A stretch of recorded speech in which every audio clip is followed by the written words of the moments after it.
Hai guys, Halo, ketemu lagi sama Silvi. dan Naomi. Banyak cerita. Cerita banyak. Oke, jadi hari ini kita kedatangan bintang tamu lagi nih yang pastinya akan menginspirasi juga Bener teman-teman banget. semua ya. Yes. Oke, halo Ko Paul dan Ci Yulia, thank you Halo. banget udah dateng di Iya. podcast kita hari ini. Mungkin di awal kita perkenalan dulu ya.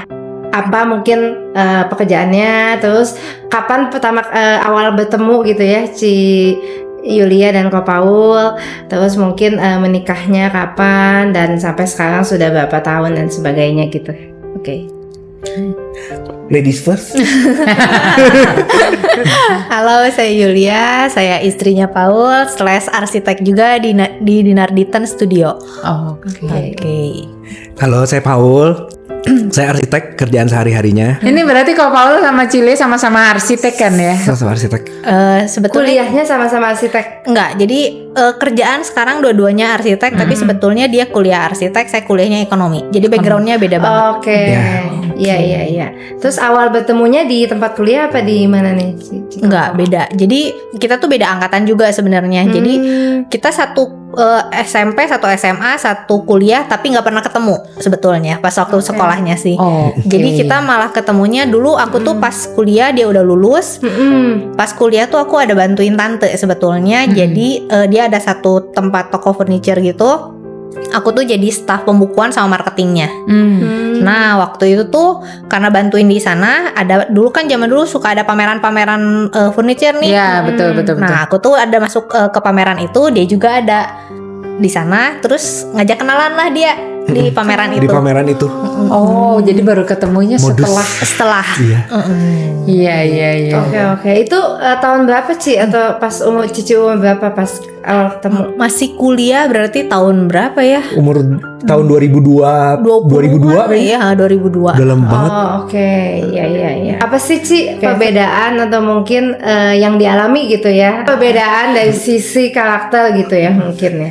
Jadi sebenarnya kita tuh berbeda banget. Jadi bukan dari karakter, sebetulnya dari pergaulan, dari pertama kenal pun sebenarnya waktu pertama kenalan Dia kan observer nih, dia bisa lihat dari pakaian aja udah kelihatan beda.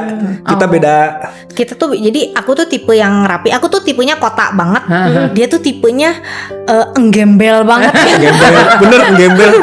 Karena dia kan senangnya ke hutan, jadi pakai bajunya gombrang-gambring segala macam. Aduh, iya. kalau lihat lemari bajunya dia tuh yang sobek-sobek tuh masih disimpenin. Kayak aduh, kalau aku udah buang-buangin semuanya gitu.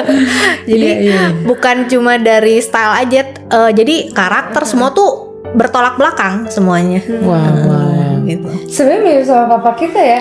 Papa kita juga gitu. Jadi disebutnya kita sebenarnya pemain alam. Oh. Ya ekstrim banget juga Iya, dan ekstrim bedanya ya. gitu. Oh, ekstrim juga ya? Iya lumayan. Agak susah diatur ya. Ya, betul sekali. Cuma bisa diatur tuh kalau papa di dalam laut. Dia nggak bisa ngatur, dia harus diatur. Kalau di luar laut itu dia yang ngatur. Iya. Terus gimana akhirnya bisa jadi berpasangan? Maksudnya kan apalagi misalnya zaman sekarang ya, aduh beda dikit atau apa tuh kayaknya harus banget cocok apa gitu. Kalau aku sih malah tadinya ragu. Pas pertama kali kerasa ragu tuh pas lagi ngajak pergi. Biasanya kan kalau orang yang seneng ke hutan ya ngajak pergi tuh nonton, apalagi seneng seni gitu, nonton teater, nonton konser. Terus kita kan ya apa ya, gembel. Ya kita datang ke sana kan pakai motor, udah ancur-ancuran gitu. Yang penting nonton pulang happy, makan pinggir jalan gitu.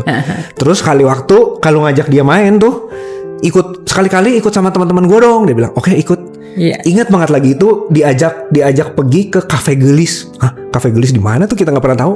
Paling banter McD atau KFC gitu kayaknya. Iya. Ke kafe, terus ingat banget lagi itu dia beli apa ya? Beli kue cheesecake 25.000 satu kue. Gua agak kaget soal gitu. Hah, mahal amat ini, gue bisa makan nasi padang ini. Gua kenyang. Gila ini mahal banget. Udah gitu kan harus bayarin ya. Udah duitnya terbatas lagi. Pas PDKT. Iya, udah mulai rada-rada jiper tuh. Udah gawat nih mah. Ya udah beli. Abis selesai itu ternyata teman-temannya nggak berhenti situ. Pergi lagi ke kafe, pergi ke Hyatt. Hyatt tuh apa ya dulu ya? Ada Hyatt. Gue belum, bahkan nggak tahu di Hyatt ada kafenya gitu. Dan nggak mungkin menginjak kaki di situ. Iya. Duduk di situ nggak berani beli apa-apa, dah mahal. Udah selesai itu gue pikir udah tuh. Dua itu kan jebol kantong. Habis selesai itu pindah lagi ke kafe mana lagi, terus waduh ini udah mulai kayaknya beda dunia nih kita. Tadinya ragu-ragu di situ. Sebetulnya. Oke. Terus apa yang memutuskan untuk akhirnya jadinya oh ya oke Yes, gitu. he's the one atau he's the one gitu. Gimana tuh? Sebentar mikir dulu. Sebenarnya gini, jadi aku tuh tipenya introvert banget. Jadi untuk cerita tuh, jadi kalau orang tuh tiap kali ngelihat aku tuh kayak ngelihat topeng sebetulnya. Aku tuh pakai topeng, tapi untuk masuk ke dalam diri aku tuh susah orang tuh jadi sebetulnya. Nah, cuma beberapa orang yang bisa masuk ke dalam. Dia salah satunya. Saya bisa nyaman, bisa ngomong cerita, terus udah gitu tentang keadaan keluarga segala macam saya bisa cerita sama dia. Oh, oke nih, saya nyaman bisa cerita itu. Di luar perbedaan-perbedaan yang ada, walaupun jadi waktu itu tuh karena masih umur 20-an juga kali ya. Ngerasanya cocok, oh gue bisa cerita segala macam nih, tapi menghilangkan segala perbedaan yang ada. Nggak kebayang konsekuensinya nanti ke depan tuh kayak apa sih dengan segala perbedaan ini tuh. Yang penting kan kalau orang tua bilang dulu apa ya, tai kotok rasa coklat. Persis banget. Ternyata tai kotok bukan coklat. Rasanya udah oke, bisa cerita segala macam. Perbedaan yang lain kayaknya udah tutup mata aja deh gitu jadinya. Karena fokusnya ke situ doang jadinya. Gitu. Kalau aku ya. Dari gue juga sama. Kalau kita biasa orang yang di hutan, orang yang di art, itu tuh justru apa adanya. Ya kita emang ini gitu. Udah nggak biasa orang yang bertopeng, malah kita nggak. Kayaknya gue nggak mau ngumpul sama orang yang gue nggak suka, ya udah nggak usah gitu. Gitu aja. Nah terus begitu masuk ke kelompok dia kaget. Gila ini orang sama itu nggak deket tapi ngumpul bareng, sama itu nggak deket ngumpul bareng, ngapain gue pikir gitu. Pertamanya nggak mau ngapain. Udah ini kelompoknya kita ya ini aja nggak apa-apa gitu. Iya. Dan memang nggak tahu konsekuensinya apa sampai setelah pas mau menikah baru tahu ya ternyata waduh perbedaan ini rada repot juga. Nah repotnya gimana tuh? Baru mulai ngerasa perbedaannya tuh jadi gimana gitu? Paling kerasa kalau refreshing. Kalau gue senengnya pakai motor aja pergi sendiri misalnya kemana ke Pangalengan atau cari tinggal telepon temen pergi ketemu hutan seger udah langsung. Tapi kadang-kadang dia kalau diajak nggak mau, sakit pinggang, masuk angin, terus repot gini gitu. Terus makan batagor di depan Merauke di Cibadak juga happy gitu. Jadi kita mainnya rada beda sebetulnya. Di refreshing yang paling kerasa sih. Iya. Oke, nah ini kan Koko sama Cici tuh udah berapa tahun menikah? Kita udah 16 tahun. Nah, udah 16 tahun menikah ya, itu waktu yang cukup panjang ya. Nah, pada saat awal-awal menikah nih, atau mungkin sesudah 16 tahun ini, gimana akhirnya cara untuk menyelesaikannya gitu? Sebenarnya sih perjalanannya panjang banget ya, karena kan sebenarnya karena kita pertama dari background yang berbeda, kuliahnya beda, jadi cara pikirnya tuh berbeda, udah pasti. Terus udah gitu background keluarga juga kan pasti mempengaruhi ya.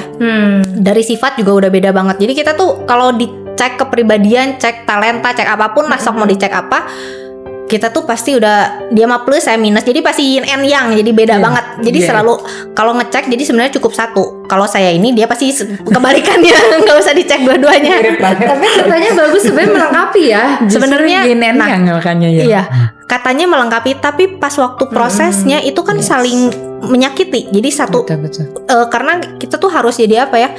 Kita kan harus menyatukan yang beda. Tapi kan selama prosesnya, selama belum tahu cara gimana nyatuinnya, malah jadi saling menyakiti sebetulnya. Betul. Nah, salah satu contohnya tuh waktu itu karena kita kerja bareng, jadinya aku tuh masuk ke studio karena waktu itu dipaksa melakukan itu karena keadaan keuangan kita dibebani, ada beban keluarga, jadi mau nggak mau harus membantu. Terus udah gitu, dengan background saya yang ekonomi, dengan background saya yang nggak ngerti lah tentang desain, waktu itu tuh harus harus support jadinya kan. Nah, di lain pihak Paul tuh jadi dia tuh kalau kerja, kalau orang tuh misalnya speed 0 sampai 100, dia tuh 100. Dia tuh orang yang amat sangat super cepat. Dia tuh climber. Dia tuh senang belajar segala macam. Dia tuh terus nggak bisa diem di satu tempat. Sedangkan saya tuh camper. Saya diem. Udah gitu, udah mas saya camper, saya harus belajar sesuatu yang baru, jadinya buat saya kesulitan. Iya. Tapi nggak bisa diem saya tuh karena ditagih utang nih, gitu kan, mau nggak mau kan ya harus bergerak gitu. Betul. Tapi di lain pihak juga, saya tuh tipe orang yang di keluarga saya, papa saya tuh tipe yang ngemong. Jadi papa tuh tipe yang menaungi. Papa tuh menaungi, ini anak cewek saya segala macam, sedangkan dia tuh tipenya cuek banget gitu. Iya. Jadi waktu awal-awal pernikahan tuh bener-bener buat saya tuh struggle banget karena kok apa yang saya harapkan di pernikahan, saya tuh kebayangnya dapat suami tuh harusnya menaungi, melindungi istrinya gitu kan. Kok gue nggak dapat figur itu gitu. Terus udah gitu harusnya saya disupport secara ekonomi, bukan dikasih duit ya, tapi hayulah kita saling menghargai gitu.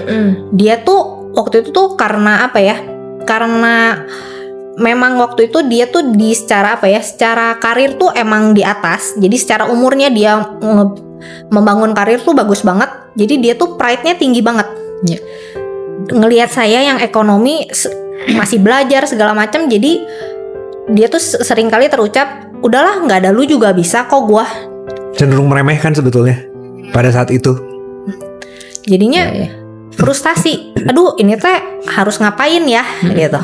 Jadinya perbedaan itu kan terus numpuk selama bertahun-tahun gitu kan. Zaman sekarang ya kebetulan kita mungkin belum di tahap itu ya. Kan ketika ada konflik itu aku dengernya aja kayak drama gila. Berat banget gitu. Tapi kok masih bisa memutuskan untuk tetap jalanin dan ini betul. udah 16 tahun gitu. Kalau untuk memutuskan tetap jalan sih, terus terang saya tuh nggak tahu ya, didikan dari mama tuh, dari papa. Intinya kalau lu udah nikah, apalagi kan kita Katolik Kristen tuh nggak boleh dipisahkan gitu kan. Lu harus berjuang sampai akhir. Sebenarnya beberapa kali sempat kepikir sih, bener nggak sih ini teh jodoh gue, ya ampun jodoh tapi kok berat-berat amat ya. Gitu. Tapi untuk quit sih nggak ya. Kalau aku tipenya ya udah, kalau aku udah memutuskan A, tetap jalan gitu. Oke. Jadi udah komitmen dan tanggung jawab lah ya atas decisionnya ya. Koko gitu juga. Sebenarnya gue juga ada rasa ragu sih, terus seudah menikah pun. Atau sesudah? Sesudah menikah pun masih ada ragu. Soalnya motivasi gue menikah dulu nggak bener sebetulnya. Jadi ada oma yang udah mau meninggal gitu ya. Omanya tuh ngomong gini, Paul, kamu teh adik kamu udah nikah duluan loh, adik cowok udah nikah duluan, udah dilangkahin gitu. Kamu kapan? Nanti emak buru mati loh. Ngomong gitu terus. Setelah tahunan berikutnya baru sadar itu tuh nempel, bener-bener nempel. Udah gitu jadinya ya udahlah, nikah aja. Jadi nikahnya tuh bukan gara-gara mau nikah gitu. Dan gitu cerita ke Yuli, aduh saya jadi sadar motivasi awal saya tuh itu gitu. Nah sudah menikah tuh masih ragu-ragu aja. Jadi masih ya udahlah, ya nikah ya lu tanggung jawab lu, gue tanggung jawab gue gitu. Pokoknya kita jalan bareng aja gitu ya. Mungkin sudah pernikahan ke 10 tahun gitu. Udah 10 tahun atau 8 tahun pernikahan baru mulai di situ mulai belajar lagi itu mungkin mulainya ikutan Sukses Sejati. Dari Sukses Sejati itu belajar mengenai harta rohani saya kurang ya, dari 6 harta tuh. Dari harta rohani itu kita jadi ikutan acara-acara di gereja tuh. Nah salah satunya itu ada pria sejati, kalau di Kristen ada ya, di Katolik juga ada. Di pria sejati itu mulai belajar ternyata suami itu harusnya A, B, C, D, E. Padahal sebelum kawin kita ikut kursus pernikahan loh, yang udah berapa bulan pada ikutnya. Jadi ada yang 3 hari, ada yang 6 bulan. Paul mau yang mana? Gak usah nanya dia, 6 bulan saya bilang gitu. Iya kan lagi itu. Tapi gak ngepek karena pada saat itu gak ngalamin, gak relate gitu. Yang dia ceritain apa sih ini orang gitu. Kalau udah lewat 8 tahunan ikut itu baru ngerti, itu ya. Berarti suami itu ternyata ada job desk-nya lah gitu ya. Ternyata banyak yang saya salah gitu. Dari situ baru mulai dibenahin dikit-dikit ya. Ikut-ikut acara segala macam aja. Mungkin dari situ mulai awalnya perubahan dan bisa nerima tuh mulai dari situ. Belum lama sebenarnya. Iya.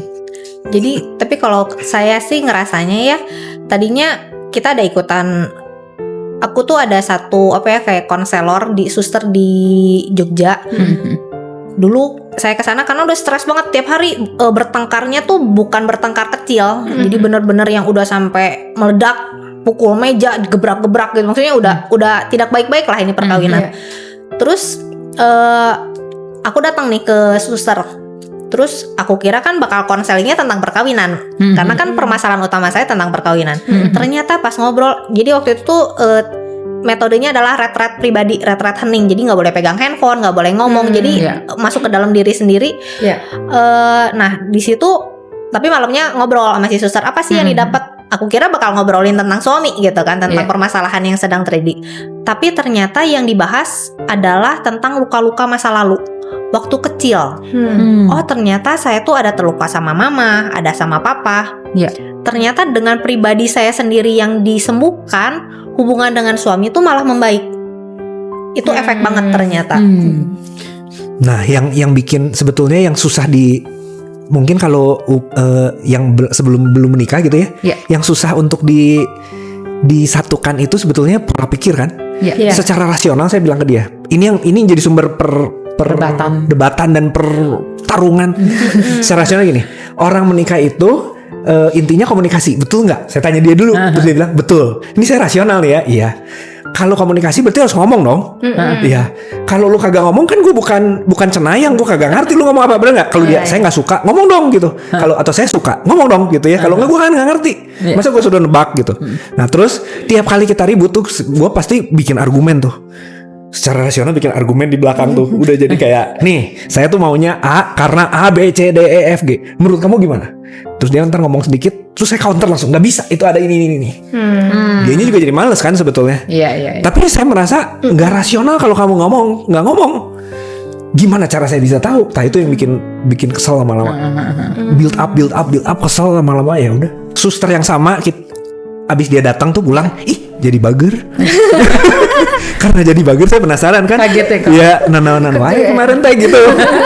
Terus saya bilang, saya mau ngajak mama saya ke suster itu yuk, mau nggak gitu? Soalnya si mama juga nggak harmonis sama papa, jadi nggak punya. Kenapa saya nggak pengen menikah? Karena saya nggak ngelihat image yang bagus. Kalau ngelihat papa mama kalian kan, aduh gitu, itu image yang bagus sekali gitu. Tunggu. Dari luar. Ada aja. Iya. Nah, gue lihat papa mama gue gila anjir. Gue mah nggak pengen punya anak, nggak pengen married sebetulnya karena gila ini living hell gitu. Kasihan anak-anaknya. Gitu sih. Terus akhirnya kita ke suster lah. Di suster itu sama mulai dibuka satu-satu karena retret hening. Kalau dia metodenya suruh diem, saya di metodenya mau ngegambar juga boleh katanya. Sketsa aja banyak banget. Ngelihat apa? Susternya cuma nanya gitu. Terus cuma nanya mungkin sama kayak konselor juga sekarang gitu ya. Kayak hipnoterapi gitu, dia tanya tiba-tiba dia lihat gambar, kok dia bisa gini ya? Lagi SMP ada kejadian apa ya? Kejadian apa tuh? Yang berkesan, mungkin umur 12-13 tuh mikir kejadian apa ya? Oh, saya ingat gitu. Terus saya ceritain. Nah, si lama-lama si beban-beban di hatinya kayaknya mulai kebuka tuh. Jadi tahu why, kenapa saya melakukan ini? Karena ada background ini. Kenapa saya melakukan ini? Karena ada background ini. Iya. Tapi inti dari masalah kemarahan saya adalah saya itu lahir MBA sebetulnya. Tapi nggak tahu. Jadi keluarga itu entah gimana, banyakan orang nggak tahu, guanya Cileupeng kalinya nggak nangkep, nggak ngerti gitu. Jadi si MBA ini tuh bisa disembunyikan sampai keluarga. Saya baru tahu pada saat saya umur 40 tahun, 6 tahun lalu baru tahu. Tapi begitu saya tahu saya MBA, terus suster cuma bilang, emosi yang kamu rasakan sekarang yang kamu tidak bisa definisikan itu adalah emosi mamah yang merasa putus asa pada saat itu karena mamah itu ambisius. Pada saat dia tiba-tiba hamil, nggak bisa nerusin cita-citanya. Dapat kamu gitu. Emosi itu tuh masuk sebenarnya. Nah itu emosi yang tidak tadi tuh gitu. Silahkan diolah gitu. Dari situ baru kerasa, ternyata rasa marah saya ke Yuli itu bukan rasa marah saya ke Yuli pure. Rasa marah ini mungkin titipan mama sebagian nih. Terus rasa marah saya kalau saya meledak di proyek gitu, gitu. Itu bukan rasa marah saya pure. Dan dengan menyadari itu ternyata itu reda sendiri. Rasa marah yang tadinya saya nggak bisa kendalikan. Pas lagi kuliah saya bahkan sempat berhenti makan daging berapa tahun ya, 2-3 tahun karena saya baca satu buku, daging itu bisa menimbulkan rasa marah yang nggak bisa. Gue bisa marah tuh benar-benar parah. Bisa lupa. Iya. Lupa ngapain aja lupa. Dulu tuh kerjaan gue naik gunung, senengnya naik gunung. Hari misalnya naik gunung kemana, naik bus umum kan zaman dulu ya. Ada pakai peta, kagak pakai Google Map tuh. Naik belum ada. Karena alam. Pokoknya gembel aja udah gitu. Udah gitu mau pergi pokoknya ke sana. Misalnya dapat bus, toto busnya AC. Ada bapak-bapak di depan gemuk misalnya, tiba-tiba dia ngerokok. Bus AC ngerokok. Gue tuh bisa naik ke atas itu, lupa. Udah gitu gue bisa maju ke depan ke panggil si bapaknya. Pak, ini bus nggak boleh ngerokok. Bisa ambil rokoknya. Dan nggak tahu kejadian apa, terus udah gitu, wah teman-teman kan pada megangin kan. Udah mah kecil, lusuh, pelak jelek gitu. Itu bapak-bapak gede, gila lu gitu, dia bilang, lu sinting. Dia bilang, cuman saya nggak bisa kendalikan diri dan lupa abis itu ngapain. Tadi saya ngapain emang? Saya bilang gitu. Saya pikir wah udah penyakit ini mah. Iya. Itu sih si suster tapi itu. ternyata itu emotion insight ya. Betul, bukan yang sebuah dipendem. sakit gitu. Betul. Iya. Terus semenjak tahu itu kok jadi malah lebih bisa akhirnya mengendalikan gitu ya. Bisa lumayan mengendalikan diri. Jadi dan tahu hubungannya jadi lebih baik gitu. betul karena Jauh banget. jauh banget tuh. Karena kalau dulu tuh ya, kalau orang kan 0 sampai 10 orang marah tuh harusnya 0, 1, 2, 3, 4 ada stepnya kan. Iya. Dia tuh 0 langsung 10 langsung kalau dulu. Jadi lupa, udah nggak tahu. Mau kesalahan sekecil apapun langsung 10 naik. Kalau begitu dia sadar yang tahu ini tuh bukan emosi saya, ini tuh hanya emosi titipan. Jadi istilahnya ini emosinya mama dulu langsung berkurang dari 0 aja langsung jadi 5. Iya. Langsung kurang setengahnya. Terus makin lama makin dia sadar, makin bisa mengolah emosinya, jauh berkurang. Sekarang sih hampir nggak pernah meledak, udah nggak pernah. Iya. Kayaknya terus cowok tuh mungkin mayoritas mengalami masalah kurangnya vocabulary emosi. Bener gak sih? Emosinya cuma taunya dikit. Happy, ngantuk, misalnya marah, dikit gitu. Kayaknya kalau cewek punya 50 gitu emosinya tuh apa ya gini gitu. Aku tipenya juga yang dikit. Cuma tau happy, marah, udah. Iya, bingung terus ya. Ini rasanya apa ya? Kagak tahu rasanya apa. Iya. Mungkin itu ya cara kita mengolah emosi mungkin bentuk beberapa orang tertentu kayak harus diperbanyak supaya kita bisa identifikasi diri sendiri gitu. Benar banget sih, aku belajar banget. Tapi makanya aku tadi nangkepnya penting banget ya ketika kita dalam masalah tuh punya right person. Bener. Bisa approach right person atau right community gitu. Supaya bukan apa ya, aku pernah dengar kalau komunitas yang mengurang atau membagi itu kan kayak udahlah, istri banyak, pasangan banyak, cari lagi aja gitu kan, masih ada waktu, masih muda gitu. Tapi kan komunitasnya ataupun keimanannya, value-nya bukan ke sana gitu. Akhirnya dapat resolve yang jauh lebih baik ya daripada oke, this is the end gitu kan ya. Dan Betul. ya aku belajar banget sih di situ bagaimana memperjuangkan, pentingnya memperjuangkan nilai-nilai kita ya. Dan mungkin mengenali diri juga penting ya. Jadi nggak selalu masalah itu salahnya di pasangan, tapi bisa jadi diri kita sendiri nih yang mungkin ada kayak tadi Cici cerita ya, ternyata ada luka-luka yang masih belum dibereskan. Kan kadang mungkin ada sepasang suami istri dia masuk ke pernikahan, ternyata dia bawa luka yang dia nggak sadari gitu ya. Akhirnya dia saling melukai kan gitu. Dan ini yang mungkin penting untuk masing-masing kita mengenali diri kita gitu ya. Makanya mungkin sekarang banyak tes-tes pengenalan diri ya, kayak mungkin MBTI atau apa, itu sangat membantu untuk diri kita sendiri bisa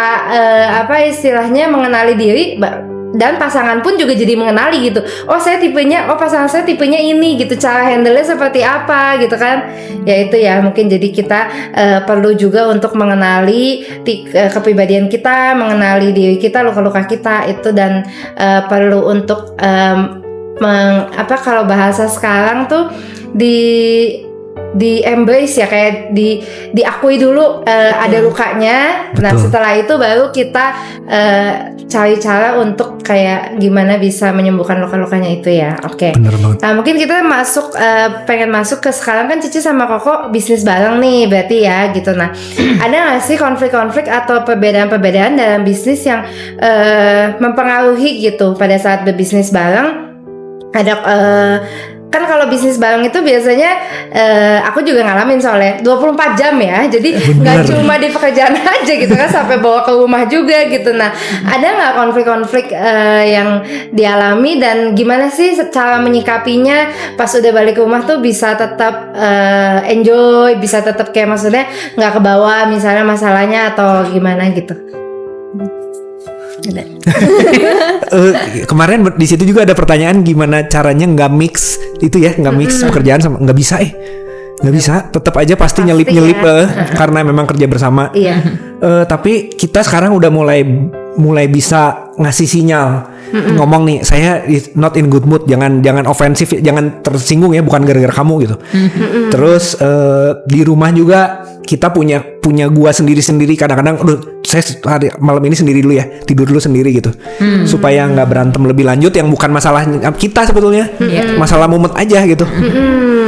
Satu sih itu, terus kedua gara-gara ikut lifting up itu efek banget, makanya kita sampai sekarang aktif di situ ya. Iya. Karena begitu kita bisa petakan tuh, kita bisa tahu strateginya. Oh, awal-awal nih kalau lagi ada kasus ini saya yang maju misalnya. Kalau ada kasus ini dia yang maju sesuai talentanya. Itu ngebantu banget memang memetakan itu. Iya. Kayak kalau dari Cici mungkin. Kalau dari saya sama sih, mirip-mirip. Tapi yang paling kerasa adalah karena dulu tuh Paul tuh waktu sebelum mengalami perubahan, egonya tinggi banget. Tapi kan berjalannya waktu, belajar ini A, B, C dan dengan ke jalan yang tepat lah. Sekarang tuh dia bisa ngomong gini. Kalau dulu ya meeting tuh kita biasanya tembak-tembakan tuh, pasti panas di meeting tuh. Tapi dia bisa terakhir, kalau dulu ya udah meeting pokoknya ribut ya udah ribut gitu kan. Tapi kalau sekarang bisa dia dengan sadar selesai meeting dia ngomong sorry ya, saya tadi bentak-bentak kamu, dia bilang gitu. Buat saya itu suatu apa ya, suatu healing jadinya. Oh oke. Jadi terus udah gitu jadi permasalahannya pun cut. Ya udah jangan dibawa-bawa lagi. Kalau dulu kan dia bete, marah di meeting, terus ke rumah juga masih mukanya masih ditekuk-tekuk gitu kan. Gue juga nggak enak liatnya gitu kan. Jadi kebawa. Kalau sekarang dengan begitu minta maaf, dengan terus udah gitu lebih apa ya, mungkin secara umur juga kita udah lebih dewasa ya, udah lebih bisa udah lebih bisa apa ya, memisahkan. Oh ini tuh emosinya si Paul karena kerjaannya, karena lagi kerjaan, karena apa, jadi nggak baper bisa dibilang gitu. Kalau dulu kan masih ini orang teh kenapa ya kok gue terus yang disalahin, dulu tuh baper bawaannya gitu. Kalau sekarang lebih enggak gitu. Dan itu tuh diobrolin, maksudnya gini Ci, kan mungkin memang aku nggak pernah ya, maksudnya kadang kita pas kayak gitu diobrolin, janjian ya kalau kayak gini kita begini, deal-dealan, ada deal-dealan seperti itu, atau kayak nebak-nebak aja gitu. Resolve, akhirnya bisa resolve tuh benar-benar open, saya nggak suka kamu gini, atau kalau aku sih lebih gitu. Cenderung karena dia tuh dia tuh kan tipe yang cepat naik sebetulnya kan. Kalau saya kalau dulu nggak ngerti, dulu nembak. Kalau dia lagi itu aku juga jadi sama-sama keras gitu kan. Terakhirnya jadinya meledak. Kalau sekarang sih lebih setelah berjalannya waktu mendingan tunggu dia cooling down dulu. Mungkin diomonginnya ributnya sekarang misalnya di meetingnya, baru diomonginnya besok atau lusa. Nunggu dia lebih tenang dulu. Jadi tenang, terus aku ngomong, kemarin kamu gini saya nggak suka, lo saya nggak nyaman, saya bilang gitu. Iya. Tetap perlu diomongin sih memang. Cuman cara bertanyanya dulu, nanyanya tuh gimana menurutmu? Tapi udah siap mau nembak nih. Gitu. Sekarang ya udah dengerin dulu. Iya. Akhirnya jadi saling menyesuaikan lah ya. Saya memahami. Terus kalau pembagian job di pekerjaannya itu, Ci, kok apakah akhirnya kayak lu harus gini ya, kadang misalnya ya harus seperti saya begini gitu, atau lebih ke masing-masing kekuatannya apa dan sebagainya. Kalau sekarang udah masing-masing, tapi karena kita tahu ya kekuatan dia, ada satu prosedur di kantor kita yang menurut kita cukup apa ya, top notch ya mungkin, salah satu itu ya, game changer. Kalau ketemu klien tuh biasanya mayoritas arsitek itu mengalami satu problem namanya namanya tuh kayak mayoritas arsitek tuh ngalamin, kita enggak. Jadi klien udah wah kayak into banget di sisi project, si arsitek udah pengen dulu gitu, si klien itu nyari semua junior arsitek ngalamin. Nah kita mikir tuh gimana caranya ya. Dengan kekuatan kita berdua ternyata kita punya prosedur gini. Dia tuh orangnya luwes, kan banyak temennya tuh dulu. Temennya tuh geng-gengan banyak. Terus target marketnya kita adalah temen-temennya dia sebetulnya. Bukan temen-temen gue yang gembel ini nggak bisa. Yang itu bisa tuh. Target marketnya kita tuh. Nah, jadi kalau kita ketemu klien tuh dia masuk dulu dengan luasnya, dia bisa ngobrol, ngobrol segala macam, cerita anaknya, cerita apa, wah bisa gitu ya. Nah, sambil dia menggali sebenarnya kebutuhan klien apa. Sambil gua ngumpulin pertanyaan-pertanyaan yang seriusin dan nanyain. Sebenarnya bapak tuh mau bikin apa sih? Teknisnya gitu. lah ya. Iya. Terus berapa lama waktunya? Budgetnya berapa? Sambil dia ngobrol dengan keluasannya dia, aku tuh bikin sketsa gambar gitu. Begitu selesai si sketsa gambarnya, kita langsung tunjukin dia udah selesai ngobrol nih. Udah tengok nih. Berarti bapak mau bikin kayak gini ya gitu. Oh iya misalnya, atau enggak, oh bukan, sebenarnya saya pengennya ininya kayak gini. Oh ya saya benerin lagi, dia ngobrol lagi tuh. Dalam satu pertemuan ngobrol lagi, keluarin lagi, bener kayak gitu. Oke, berarti waktu pengerjaannya misalnya berapa ya? Bakal setahun nih, bikin rumahnya setahun, budgetnya kira-kira bakal sekian. Bapak setuju nggak? Setuju. Oke, keluarin kontrak langsung. Kontrak standar dia langsung tanda tangan. Jadi pertemuan yang biasanya arsitek lakukan 4 kali dalam 4 kali pertemuan ini jadi satu dan langsung itu game changer buat kita. Wow. Karena si talenta itu. Itu salah satu aplikasinya. Sampai amazed banget. Ya tapi mungkin untuk dapetin itu makanya yin yang-nya mesti dapet banget. Butuh waktu. Makanya mungkin di prosesnya begitu biasa, rupa ya. sampai akhirnya bisa dapetin langsung Berdarah-darah dulu, bersenang-senang kemudian. Benar. Terus kadang-kadang begitu kita udah seneng, gue udah pengen proyeknya, gue ini bisa bikin bangunannya bagus nih, karena memang passion ya, seneng bangunannya bakal bagus. Dia kadang-kadang suka noel, nggak mau diambil proyeknya. Loh kenapa? Aku bilang gitu, kenapa nggak mau diambil gitu? Di belakang gitu ya, kliennya lagi ngobrol, kenapa nggak mau diambil? Coba lihat cara dia memperlakukan istrinya, tuh gitu lihat. Apalagi memperlakukan lu nanti. Dia bilang, oh iya ya, ya udah. Pak ini idenya. Bapak ambil aja idenya, nggak apa-apa. Abis ini, tapi kita kayaknya belum tentu bisa ngerjain. Waktunya nggak cocok atau apa. Kadang-kadang butuh instingnya cewek, nggak bisa. Iya. Butuh instingnya Yuli untuk ngasih tahu, dan memang bakal problem nanti di kemudian hari biasanya gitu. Nah itu tuh pasti setelah berjalannya waktu ya, nggak mungkin di awal langsung ketemu kayak gitu ya. Bener, nggak mungkin. Nah itu sesudah berapa lama tuh akhirnya bisa tadi nemuin kayak oh ini di awal nih tadi pas Cici ngobrol ini Koko sambil gambar, itu tuh sesudah proses berapa lama akhirnya nemuin formulanya gitu? 8 tahunan 8 tahunan ya. Begitu kita mulai recover, kita mulai terbuka bahwa saya tuh nggak, ego saya yang segini tuh nggak segitunya sebetulnya gitu. Saya butuh dia gitu. Saya ngaku saya butuh kamu. Begitu mikir saya butuh kamu, mulai terbuka tuh. Mulai bisa recognize potensinya dia, baru bisa di-join. Iya, nah ini poin penting juga ya. Tapi seru banget, aku kayak kan aku sama Cici juga kan sebenarnya kita rada. Iya, kayak pas Bumi yang melangit. Sama-sama. Mama juga gitu sih, bumi yang melangit. Jadi ibaratnya kalau kita berempat kan kita ada di ISC ya. Itu tuh papa bener-bener D, mama bener-bener I. Maksudnya kalau rada ekstrimnya Silvi S, aku C. Jadi kita kayak ya begitulah, jadi empat dunia dan kuadran yang berbeda.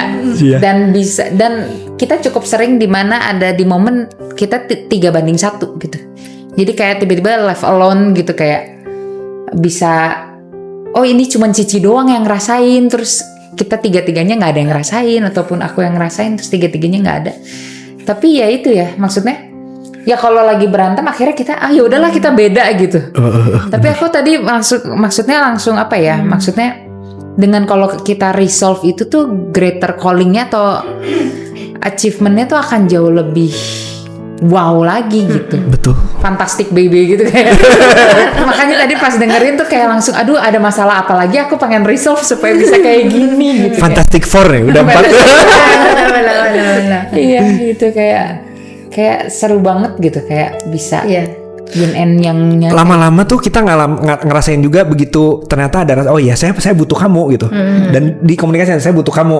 Lama-lama ketemu lagi si ilmu yang dia punya karena dia orangnya luas. Kadang-kadang kalau misalnya udah tensinya meeting sama klien itu kan kadang-kadang tensinya tinggi, dia tuh bisa ngelusin. Tiba-tiba ngasih pertanyaan apa terus ngajak ketawa gitu. Terus kalau si klien udah mulai lemes sama proyeknya, oh ternyata saya punya kekuatan untuk nularin energi nih. Nih saya kasih energinya, antusiasnya nih. Ini bangunan bisa jadi kayak gini-gini loh. Ini bukan bangunan biasa. Bisa gini, bisa ketular. Ternyata lama-lama kita mulai rada tahu nih, digali lagi, ketemu apa lagi. Itu yang di-join. Iya. Ih, Keren ya. keren. Ini spiritnya dapat banget nih, aku kayak langsung zrut. Aku jadi keinget ya. Ini kok jadi kayak mau curcol enggak lah? Enggak apa-apa ini kayak justru perlu. Apa ya? Aku merasa kayak dari sejak ketemu kan sebenarnya aku yang rada emosional. Kayak kena terus gitu Cici Koko. Kalau awal-awal kan tadi mungkin karena udah dengar ceritanya jadi ya udah beres gitu. Ini ada baru lagi. Kayak kena lagi maksudnya. Ih kok nyebelin sih. Justru nggak apa-apa. Gak apa-apa. Iya jadi ya kita berempat tuh kan beda banget. Jadi maksudnya sampai bisa mungkin nggak sampai nol banget, kita nggak bisa kerja sama dan sebagainya ya. Kita bisa banget dan satu titik memang kita tahu oh bagaimana kita saling melengkapi. Cuman kan kita semua lagi mau naik level nih. Pas di level yang baru teh ada konflik baru yang Betul. mungkin sekarang kita kayak masih sendiri-sendiri lagi. Mungkin ya ibaratnya kalau bisnisnya kemarin di sini gitu ya. Oh kita berempat tuh udah tahu bagaimana ngaturnya. Tapi pas bisnis mau ke sini tuh sekarang kita posisinya kayak oh ya papa sibuk sendiri, Naomi punya kesibukan sendiri. Cici ya saya cuman ya sibuk sendiri, mama sibuk sendiri karena memang pas di poin ini kayak ya kita cuma bisa sampai sini, mungkin kemarin cuma bisa sama-samanya sampai sini gitu. Sininya PR lagi gitu. Ada harus nyari lagi gitu dan ya aku merasa kayak ya mesti fight lagi. Mesti oke, level 1 udah beres kemarin gitu. Udah lulus. Udah merem juga kayaknya udah tahu papa mikir apa, mama mikir apa, Cici mikir apa. Tapi di yang level ininya tuh kayak lagi di stretch lagi gitu untuk discover lagi ternyata tadi Koko bilang ada talenta lain yang mungkin pas kemarin perjalanan pertama nggak terlalu kelihatan. Sekarang udah naik level, oh ada ini. Iya betul. Itu yang kayaknya mesti di discover dan Betul. ya ya seru sih kalau akhirnya bisa kunci pintunya tuh kebuka lagi yang baru tuh kayaknya wow gitu. Itu kita kayaknya bener banget ya itu ya. Kita ngalamin juga nih si kantor kita sekarang timnya lagi training sama Pak Umar juga. Pak Umar mungkin cerita ya. Kita lagi berusaha bikin super team. Tadinya tuh kita kerja duaan aja. Ada 2 orang, ada 1 desainer, ada 1 drafter, ada 1 orang lapangan cukup. Sisanya outsource gitu. Sekarang mulai bikin tim karena kita udah mulai sekarang tuh misalnya bawain kuliah umum ke Unpar. Buat anak-anak baru nih minggu depan misalnya kita ya. Anak-anak baru bawain kuliah umum, sok kalian ceritain kerjaan kalian apa, dimotivasi dong anak-anaknya. Bingung sekarang tantangannya tuh udah mulai gitu. Udah gitu ada anak-anak SMK dari Kemendikbud dikirim ke Bandung untuk belajar di studio. Bingung. Anak-anak SMA kemarin dikirim kayak memang kita juga ngalamin ini kayak yang sini udah ngerti deh gitu. Ini sekarang dikasih tugas baru nih. Tugas barunya gak ngerti sama sekali. Dan bikin tim itu gak gampang banget ya. Betul. Begitu mau ngedelegasi, aduh, gue tahu jawabannya di otak gue cepet-cepet. Ini udah dipancing-pancing gak keluar-keluar udah seminggu nih. Pengen gue lempar gitu. Dan itu bikin konflik juga di kita kan sebetulnya. Udah take over aja sama gue cepetan gitu. Ini mah lama gitu. Sama kita ngalamin juga. Karena mungkin proses story ya. Kita mengalami proses yang sama. Betul.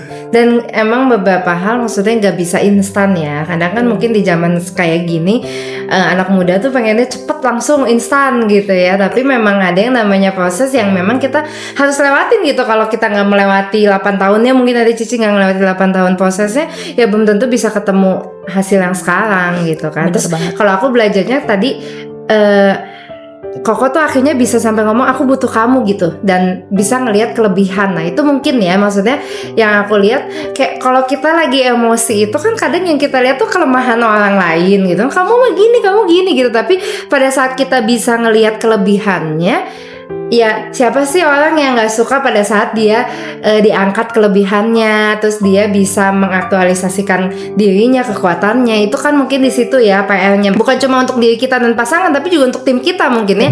Tim kita juga kalau selalu misalnya kita marah-marah, selalu bilangnya kamu nggak bisa, kamu gini ya, dia juga pasti akan down ya. Tapi begitu kita angkat kelebihannya, kita cari tahu kekuatannya, itu kan dia jadi keangkat dan akhirnya kita jadi bisa kerja bareng gitu ya. Nah ini yang mungkin jadi aku sendiri juga diingetin, dan mungkin teman-teman yang nonton juga, yuk kita sama-sama belajar untuk melihat kelebihan dari setiap orang, karena kan pasti ada lah satu, masa nggak ada gitu ya. Aku sama Nomi pun juga dari dulu tuh kita selalu bersyukurnya papa mama tuh selalu kayak ngelihat kelebihan kita, bukan kelemahan kita gitu. Kalau kelemahan mah ya pasti memang banyak banget gitu, tapi begitu papa mama gak ngebandingin kita, nih kan banyak nih yang suka dibanding-bandingin, kakak kamu mah gini, adik kamu gini, lihat dong kamu harusnya kayak kakak kamu, kayak adik kamu gitu kan. Tapi kita dari kecil tuh nggak pernah dibanding-bandingin kayak gitu. Nah itu aku juga tadi dapat banget gitu. Begitu kita bisa lihat kelebihan pasangan kita dan gimana dia bisa berfungsi sesuai dengan kelebihannya. Nah ini akhirnya jadinya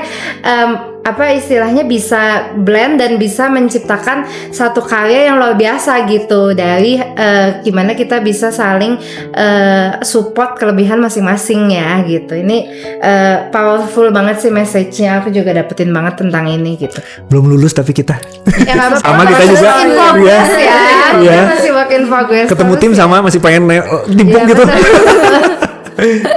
Tapi di situ seninya mungkin ya. Ini kita juga lagi ikut seminar leadership sebenarnya. Jadi ya kita ngerasa kayak sebagai seorang leader tuh PR-nya benar-benar banyak sih. Tapi kita harus ngerasa dulu ini tuh sebuah seni yang memang harus disyukuri ya. Jadi sebagai leader itu privilege, jangan nganggep beban gitu. Dulu tuh aku pas awal-awal tuh ngerasa beban gitu, jadi seorang leader tuh kayak aduh aku tuh belum bisa kayak kasih teladan yang baik, belum bisa jadi contoh gitu. Tapi begitu aku mulai kayak belajar lagi, oh ya sebagai seorang leader tuh kita privilege loh, kita dikasih kepercayaan gitu, dan banyak banget yang bisa kita lakukan gitu. Begitu seorang leader itu berfungsi ya, anak-anaknya akan bisa jadi lebih dari leadernya. Nah itu kan yang akhirnya kita bisa dikatakan leader yang berhasil itu pada saat tim di bawah kita atau anak yang kita mentoring itu bisa bahkan lebih baik dari mentornya atau dari leadernya gitu ya. Iya bener.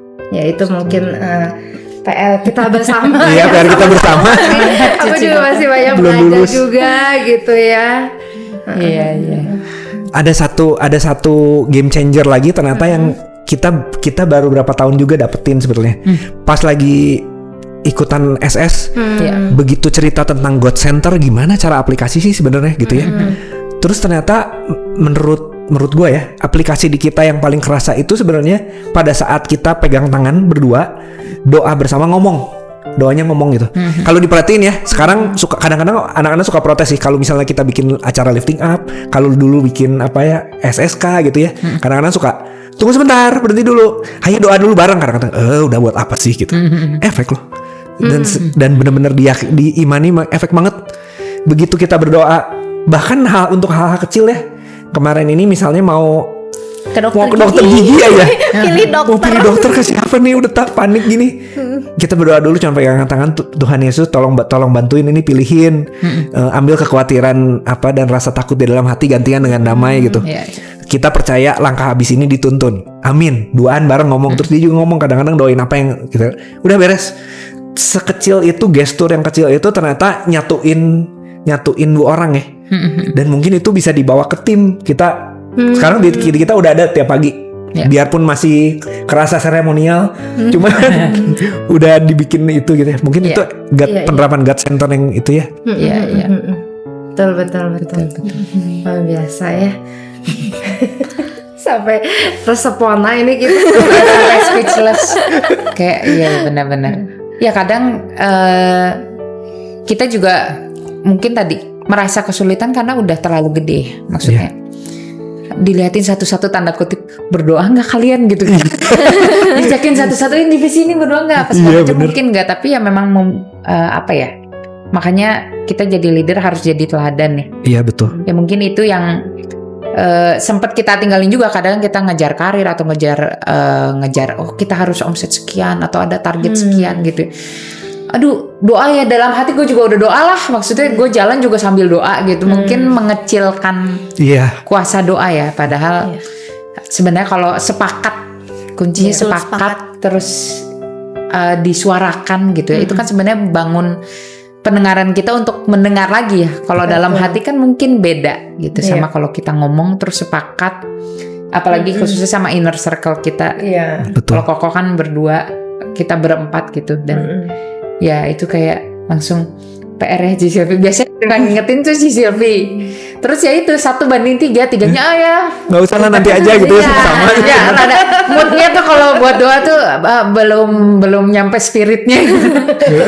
Tadi aku dengar kata Naomi, sepakat, bener banget. Itu salah satu yang merubah dari perkawinan dan bisnis juga, sepakat.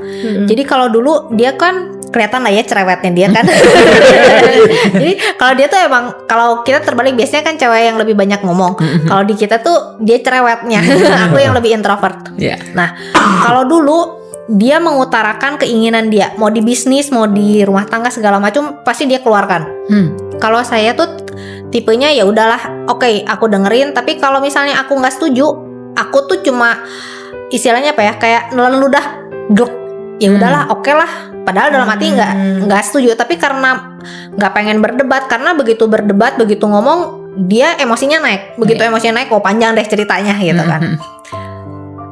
Jadi saya ngelakuin, kadang-kadang cuma iya doang, malah nggak dilakuin. Tapi sejak menemukan kata sepakat, jadi sepakat tuh benar-benar oke, saya setuju dengan sepenuh hati, dengan kerelaan, dengan segala macam. Dia pun sama, kita jalannya tuh dari misalnya biasanya 10 km per jam, sekarang tuh bisa jadi 100 km karena kata sepakat ini. Beda banget ya rasanya. Terus plong di dadanya tuh jauh banget sih rasanya. Iya. Kalau dulu kan tapi bari di sininya mangkal gitu. Iya. Nah itu cara sepakat itu gimana Ci? Maksudnya akhirnya ngobrol nggak setuju di mananya, atau memang kan awalnya nelen udah kan, tapi kan belum tentu memang konsepnya kita dapet, kita juga nggak ada maestria. Nah, cara dapetin sepakatnya lewat apa? Sebenarnya ngomong. Kalau dulu tuh saya nggak berani mengutarakan karena yaitu emosinya dia kan cepet naik. Tapi sejak dia yang ketemu suster itu kan emosinya langsung turun. Dia lebih bisa mendengarkan, saya lebih bisa ngomong. Terus saya juga tahu momen-momennya. Oh, kalau dulu begitu dia emosi, tadinya mau ngomong nggak berani, udah aja, ya udahlah, mending lupakan, mendingan telan ludah udah. Kalau sekarang nggak bisa nih, gue kudu ngomong. Jadi tapi kan udah tahu kalau lagi emosi jangan diomongin, jadi mendingan besoknya, tapi saya omongin pelan-pelan. Atau nggak lusanya, kadang-kadang malah seminggu kemudian, tapi saya bakal simpen, bakal saya utarain nih. Saya cari momennya jadinya. Sampai dia oke, sepakat, ngobrol bisa dengan benar, baru kita jalan gitu.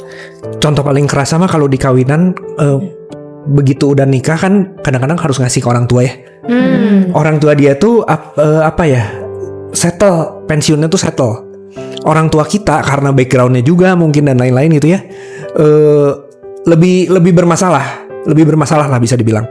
Terus kadang-kadang ini udah jelas kita punya uang nih, udah dipos-posin, mau ngasih ke orang tua nih misalnya, ngapain gua nanya dulu ya. Tapi di satu sisi ini kan uang bersama ya, kudu ngomong gitu. Dengan berat hati awal-awalnya suka, aduh udah males, nggak signifikan juga harusnya gitu kan. Tapi begitu tanyain, Yuli mau ngasih uangnya ke papa sekian gitu, oke nggak? Yang harus diterima ya kalau dia bilang enggak, ya kagak jadi. Begitu dia bilang oke, ya udah gitu. Yang dan ketakutan saya untuk ditolak sebetulnya, ditolak dia nggak mau lah ini, dan ternyata nggak kejadian gitu sebetulnya. Tiap kali nanya, kayaknya harus ngasih ke orang tua segini ya gitu. Terus kan saya pikir ya, tadi dia pikir, ya segitu kan kita tadinya mau liburan nggak jadi gitu misalnya. Ternyata nggak juga tuh. Ya udah kasihin aja dulu gitu. Itu sih yang ngerasa. Dari saya sulit untuk mau nanya tuh susah gitu kesepakatnya tuh. Kebalikan sama dia mungkin ya. Dia sulit mengutarakan, saya mau nanya males, jalannya sendiri gitu. Iya. Setuju, sepakat. Penting banget sih. Betul. Mungkin itu yang kita mesti tingkatkan gitu ya. Makanya kita juga berdua tuh bikin ini. Sebenarnya dari dulu tuh udah pengen kayak ngetes. Walaupun misalnya di pekerjaan tuh kan memang kita testing tiap hari ya. Maksudnya Sylvie approach-nya gimana, Naomi approach-nya gimana, dan kadang kita beda dan beda banget. Ada di tagline kita beda dan beda banget. Sampai pernah waktu itu mikir dulu zamannya Amazing Race, gimana ya kalau kita pergi berdua bareng bisa berantem di tengah jalan gitu Kayaknya seru tuh pengen nonton. Cuman ya nggak, ya pada saat itu mungkin nggak kebayang, dan sekarang begitu kita masuk ke dunia digital gitu ya, oh ya udah kita coba aja gitu.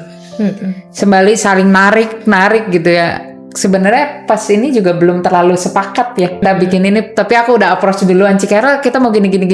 Begitu beres sama ngomong Cikarel tuh udah ada yang bantuin kita, Cikarel gitu. Gimana, oke nggak, jalan nggak gitu. Oh ya udah gitu. Jadi akhirnya sepakat gitu. Langsung daftar duluan Amazing Race. This is your Amazing Race. Sebenarnya ini ya. Benar gitu. Jadi ya kita berusaha menikmati dan enjoy the process ya. Amazing guys, tambah sama Cikarel. Yang nontonin dan merecord setiap perdebatan kita. Mungkin ini ya terakhir ya Cici Koko ya, mungkin tips-tipsnya buat pasangan-pasangan muda nih yang baru pada awal nikah atau baru mau nikah gitu. Apa sih tips ininya yang bisa Koko Cici sampaikan setelah 16 tahun pernikahan gitu ya? Ada apa yang bisa di-sharingkan ke teman-teman kita nih gitu? Usia tidak berbanding lurus dengan kebijaksanaan. Betul sekali. Ya. Betul. Orang tua juga banyak nugelo, banyak. Bener gak? Benar. Ya, not necessarily kita perlu dengerin gitu. Kita perlu common sense untuk filter. Ya. Betul. Terus mungkin jangan nikah terlalu muda ya. Kayaknya mayoritas jarang juga yang muda juga. Muda juga butuh jam terbang gitu ya kelihatannya. Untuk tahu dunia gitu. Yang pasti sih kalau buat kita ya prosesnya mungkin kalau Naomi sama Sylvie kan karena base papa mamahnya bagus dan keagamanya bagus. Kalau kita kan kita ke gereja ya, cuma ke gereja doang hari Minggu, itu pun formalitas, banyaknya ngantuk gitu kan. Ternyata setelah di umur 30 plus baru sadar, oh ternyata fungsi Tuhan tuh seperti ini. Jangan telat lah intinya. Tetap kita tuh dikasih hadiah sama Tuhan tuh gitu kan, dari talenta segala macam, tetap harus dibalikin lagi ke Tuhan gitu. God Center tuh benar-benar efek buat kita. Iya benar satu. Iya kayaknya itu yang paling utama itu malah ya. Kayaknya pas kita dulu merit, pastor juga ngomong, tempatkan Tuhan di antara kalian berdua. Kayak gitu kan, nggak ngerti tempatkan Tuhan apa gitu. 8 years later and countless battles setelah lewat baru gitu ya maksudnya teh. Kita cuma cukup doa bersama dan ngobrol pun itu udah God Center gitu. Udah salah satu aplikasinya lah minimum ya. Betul. Apapun kesulitannya, aku sih cuma selalu ingat satu ayat ya. Jadi sebenarnya dulu tuh kita sempat dikasih kalau pindahan rumah suka dikasih hadiah-hadiah kan, suka ada yang dikasih ayat ditempel gitu kan. Pas kebenaran nyimpennya tuh, jadi kita maaf ya ini rada-rada gile. Jadi di WC kita tuh depannya tuh ada kayak rak buku gitu. Di depannya kloset. Terus aku tuh sambil duduk ya, di situ ditempel ayatnya yang dikasih hadiah. Ditulisnya gini, burung pipit aja, intinya burung pipit aja dipelihara sama Tuhan. Masa kita nggak dipelihara? Saya selalu ingat itu. Jadi apapun permasalahan kita, burung pipit aja dipelihara. Masa kita enggak sih? Iya, betul. Habis baca, plung. Betul. Aha.